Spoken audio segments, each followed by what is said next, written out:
მუდამ უნდა გამოვეძიებდეთ წმინდა წერილში ღვთისნებას. ღმერთი რას ითხოვს ჩვენგან, რომ თუ ვერ მივახწევთ იმ ზომას, იმ საზომს, რა საზომსაც წმინდანება მიაღწიას გრიგოლ ხანძთელი და ასე შემდეგ, ვის უდიდესი წმინდათა დასი, რომელიც ღრუბელივით თავს გვახვევია, როგორც პავლე მოციქული ამბობს, ის მაინც შევძლოთ, რომ იმ გზაზე მაინც ვიდგეთ, რომელ გზაზეც ისინიც იდგნენ. ანუ რომ მე და გრიგოლ ხანძთელი ერთ გზაზე მაინც ვიდგეთ. რა თქმა უნდა, ის ბოლოში გავიდა და მე ერთი ნაბიჯი მაინც გადავდგა. და რას მომცემს ეს მაცხოვრნებს.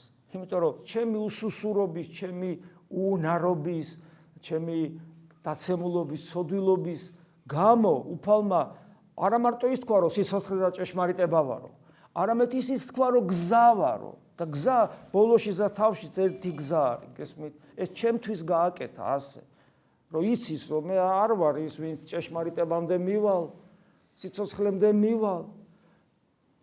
ხელები დავიბანო? არაფერი არ გავაკეთო, აი როგორც კი ამას ვიფიქრებ.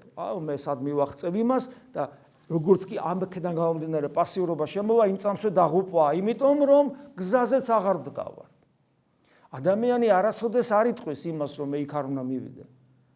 იმიტომ რომ ის გზაზე რატო დადგა? გზა ხო დინამიკას ნიშნავს, ნაბიჯი ხო გადადგა. მაგრამ ეს გზა, ამ გზის ბოლო ის არის ზუსტად, რასაც აი ეს დიდებულება ქვია, რასაც ჩვენ წმინდანებში ვხედავთ. აი სწორედ მორწმუნე ხდები მაშინ, როდესაც ამ გზაზე დგები და რა არის ეს გზა? მე ვარო გზა ამბობს. ისევ და ისევ მივდივართ ღვთისნებამდე. მე ვარ გზა, ესე იგი ჩვენ თუ გვინდა რომ დინამიკაში ვიმყოფებოდეთ ამ გზაზე, უნდა ვიცოდეთ ვინ არის უფალი თავისი ქმედებით ვინ არის. ანუ რა არის მისი ნებელობა, როგორ ვლინდება, როგორ ცხადდება მისი ღმერთობა, მოდი ესე ვთქვათ, ჩემთვის. ხო, ნებაში ცხადდება.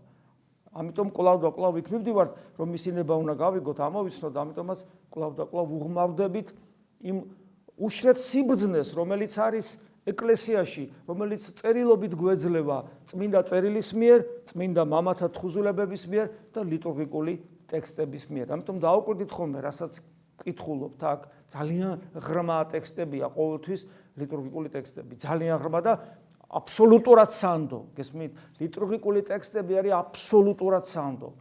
ეს ძალიან მნიშვნელოვანია, რომ გვახსოვდეს.